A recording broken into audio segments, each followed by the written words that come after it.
Hi, I'm Gary Schuster, and this is Innovation Cafe. Today we're going to talk about something amazing, which is the subconscious mind. It's really a superpower for inventors. There's going to be more than one show about this, but this is the first one, and this is kind of the overview. So let's talk about how your subconscious mind is always working. I mean, it doesn't take time off. It dreams even when you're asleep. So what's an example? Well, we were doing something sort of silly the other night. I went out to dinner with my wife, and on the way there, we decided, wouldn't it be funny if we could take band names and make them into food? And so we started to throw them back and forth. Johnny Cashew, Five Finger Fruit Punch, the Rolling Scones. And it got planted in my subconscious, like a little earwig of some kind. So I jolt up in bed last night, 9-inch Kales. I had no idea I was even thinking about that still. Bread Zeppelin. I mean, these things have been popping in ever since we went to dinner. And that's my subconscious mind having been assigned a task by my brain and not really knowing when to stop. So there's a little bit of a downside. It's like when you get a song caught in your head. But there's a huge upside for innovators, okay? And why do I say that? Because the conscious brain is not very good. And the subconscious brain is incredible at processing data. So one thing that we'll start out with a rule here.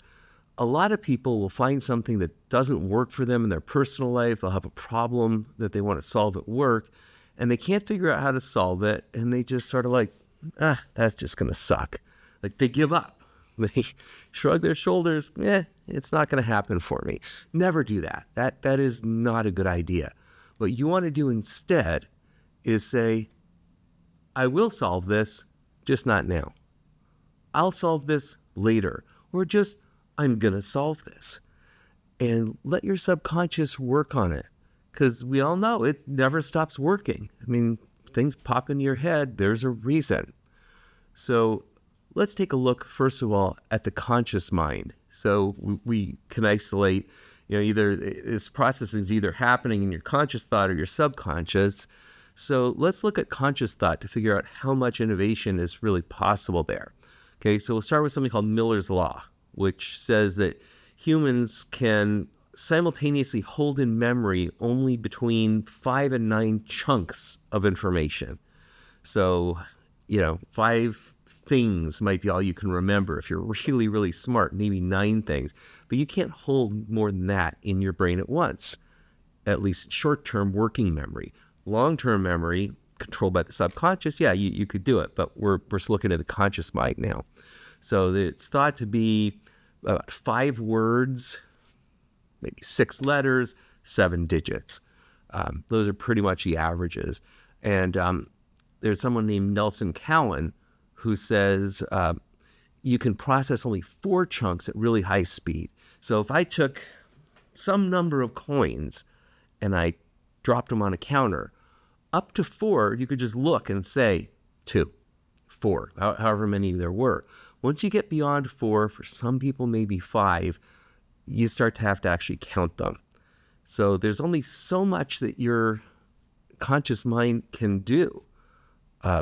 It's just bad at parallel processing. It can't spot 8 coins simultaneously and go 8. It has to count to that.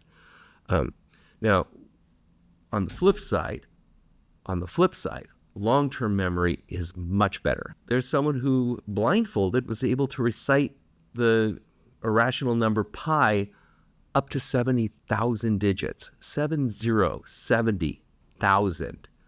It's incredible. We commonly expect high school students to memorize The Raven by Edgar Allan Poe, and that's about 1,100 words. So these are, long-term memory.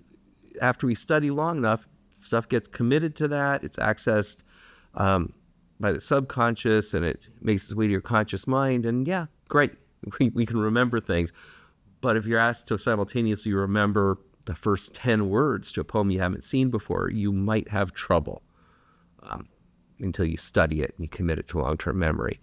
Well, it's Innovation Cafe, so I've got my drink. Now let's talk about parallel processing.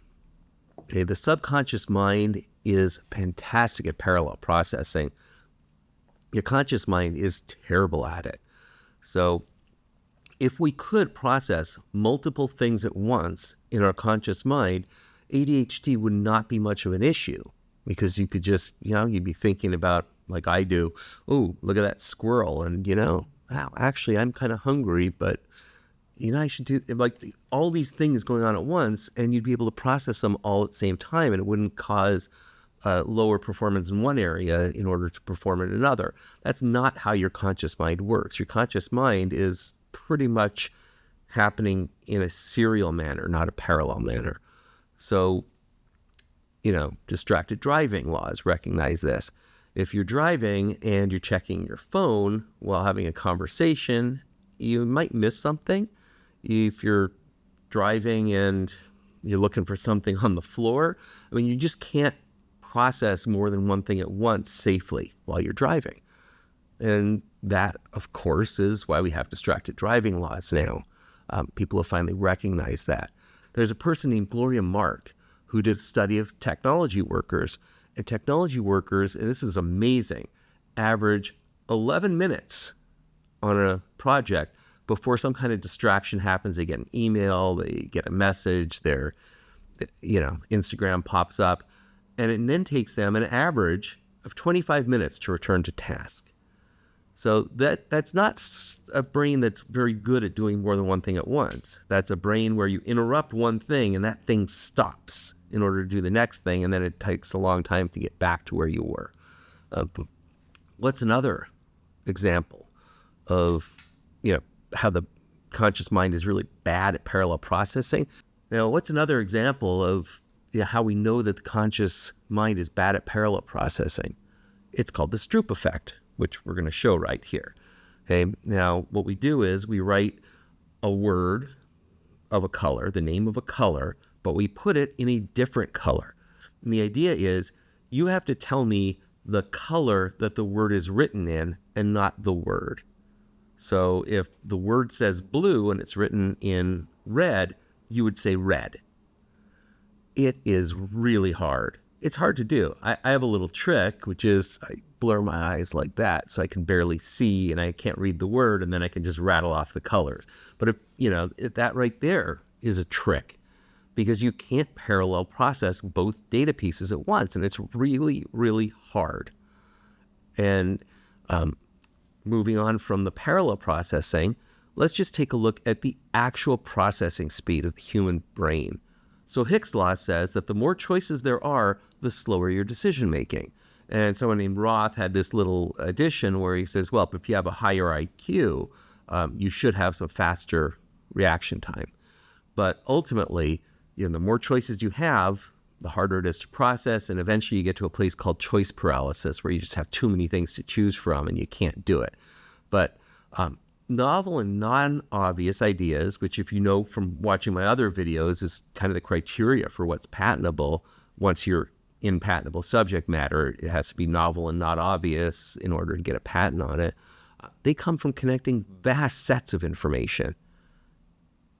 And that's exactly what Hicks' law says is hard, right? We have sets of, I don't know what you got going in your brain in terms of your knowledge of computers, but you surely interacted with them enough hours that you have probably hundreds of thousands of data points and pieces of information on computers, from keyboard shortcuts to processor speeds.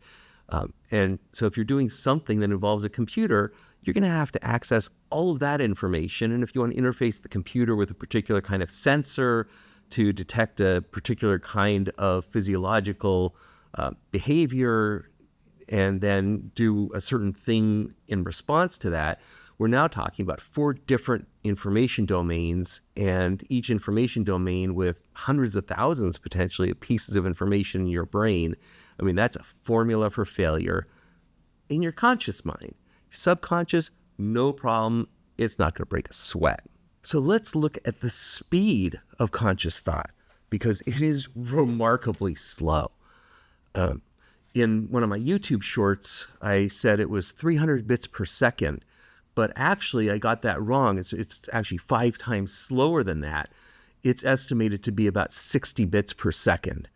Now, to give you an idea of what that looks like, a state-of-the-art modem circa 1996 was about 1,000 times faster than that. A new processor that we get today, if you run out to a store, that runs at about 36.8 trillion bits per second, which is about 600 billion times faster than your conscious mind.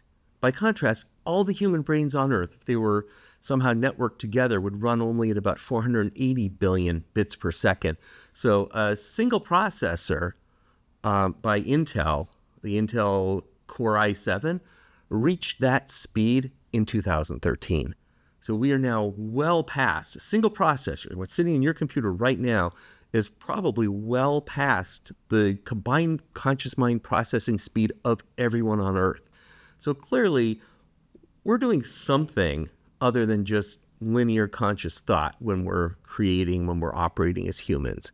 So Hicks' law and Miller's law, which going back a couple minutes, it takes longer to process larger sets of data, and the slow brain speed of the conscious mind make it so that innovation requires skills that only the subconscious can do. The conscious mind is just terrible at it. It has to be coming from the subconscious.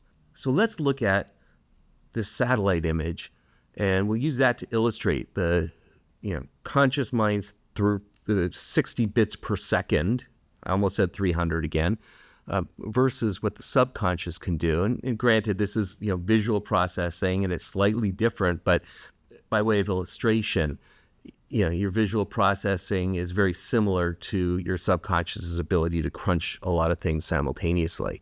So in this picture, if you're looking at it linearly, you're going to look at pixel 1, pixel 2, pixel 3, and you're sort of looking through the image for what might be in there. And you're probably not finding it. If you found it, thumbs up. You're better than I am at this thing. But now let's give your subconscious a crack at it. We'll just flip it upside down. Now what do we have? Instant recognition. That looks like a face. Everyone sees it. I mean, humans are amazing as social creatures at identifying faces. And that sure looks like a face to me. It's not, but looks for all the world like one. And that's instantaneous, essentially, because we can parallel process the entire visual field, and your brain just put it together. So right now, if we were to look at subconscious thought, it is largely a mystery to people. Like, people don't understand how the subconscious works. Here are some pointers. The subconscious can process vastly larger amounts of information simultaneously than the conscious mind. Like, many orders of magnitude better at that. So how does that manifest? Well, sometimes you get a gut feeling. Have you ever been thinking like, oh, I should say this, and your gut's like, there's a reason why that's bad. But because your subconscious is really poor at articulating the reasons it got to a conclusion, you might just say the thing, even though your gut's telling you not to. Well, that gut feeling was there for a reason, and often it backfires, at least for me. Sometimes insights just appear in your brain. That just can happen. There's something called afterwit in English, and it's happened to everyone, where like 2 hours or even 2 days, sometimes even 2 weeks after a conversation with someone, you're like, oh man, I got the perfect reply. Too bad that conversation ended 3 days ago. But, it's still processing in the back of your mind. Like, I didn't like that I didn't have a good response. And your subconscious is trying to find the good response, presumably so that it's available for next time. But, the task has been delegated to your subconscious, and your subconscious is working on it. So given that the subconscious manages so much information and can access it so easily, what do we do with that information? Well, for one thing, use it in conjunction with this fact. Problems and solutions do not arrive in that order all the time. Often you'll see a solution to a problem that you don't yet have. And advertisers figured this out a long time ago. So you'll see ads, for example, there was a Toyota Highlander ad that featured the Muppets, which appealed to very young kids. Now, why would they run that ad? Well, one theory is, okay, because kids are going to bug their parents to get that car, but probably not. Probably the reason they're running it is to build name recognition among people who are way too young to even buy cars, because in 10 years, that 6-year-old's going to be looking at cars to buy. And what's going to pop into their mind? Well, they already saw the solution years ago. So it's not just with advertisers, though. I mean, sometimes you'll see something and be like, wow, that's cool. And you won't know why it's cool. Well, your brain subconsciously does know why it's cool. It's something that your brain might be working on. It's a problem that maybe your brain has seen before, and there's the answer. And it'll file it away if you let it. If you pay enough attention, it will file things away. And then they'll be there when you need it, when you're doing this massive parallel problem solving in your subconscious. That data point might be the thing that lets your subconscious reach some kind of conclusion. So the subconscious definitely files away interesting solutions even without a corresponding problem. And the subconscious then connects these problems and solutions in the background. So you got to harness your subconscious. So one way to do it, and I know it sounds like goofing off, but here is your official permission as a creative to goof off. But it's not really goofing off. Gather as much information as you find that interests you as possible. If something is interesting to you, there's a reason. Gather that information, file it away. It'll be useful one day, maybe. But if you gather 1,000 pieces of information in a day and one of them is useful in a year, great, you've done your job. And the other 999 pieces, well, maybe they'll be useful a different day. The data is interesting for a reason your subconscious recognizes, even if you might not. Let's hit up another way that you can help your subconscious brain to harness thoughts. Meditation, disinhibited states, mindfulness, these are all things to practice because they allow you to connect better to your subconscious mind. Now, one thing you want to do is use those times to delegate problems to your subconscious. And that goes back to what I was saying earlier. Don't just shrug your shoulders and say, this is going to suck, I'm never going to solve it.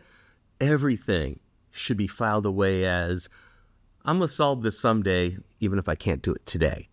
And that way your subconscious will know to keep working on it. Now, the conscious mind is at its most powerful when it's operating as a user interface to the subconscious. I know that sounds a little odd, but we have to have a way to communicate with this portion of our brain that we don't consciously directly control, right? And that's how we interface with it, is through the conscious mind. So often there'll be a signal that you get. I've talked to a lot of inventors, and I've heard the signal that the subconscious has something to tell you. And I've heard it described so many different ways. One person described it as, a feeling of lift. Another person said the hair goes up on her arms. For me, it's a complete disruption of whatever I'm thinking about. So it's like I'm counting to 10, 1, 2, 3,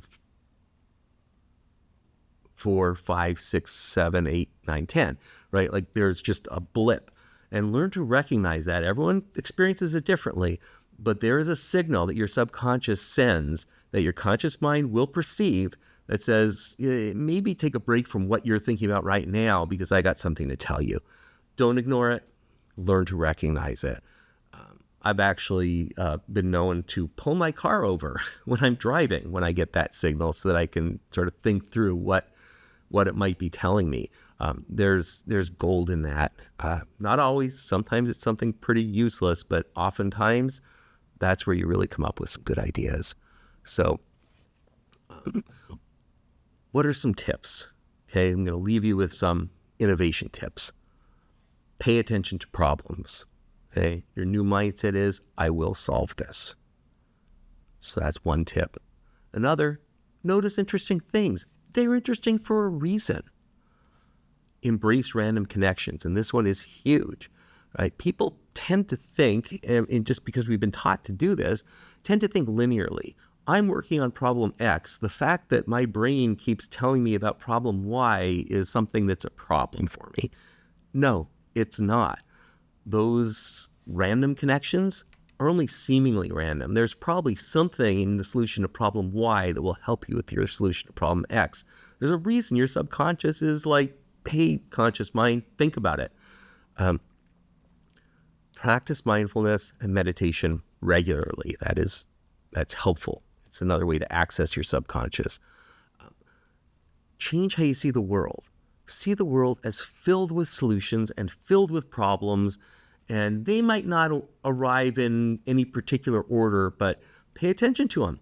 I found in my career as an inventor that one of the most difficult things to do is to identify a problem.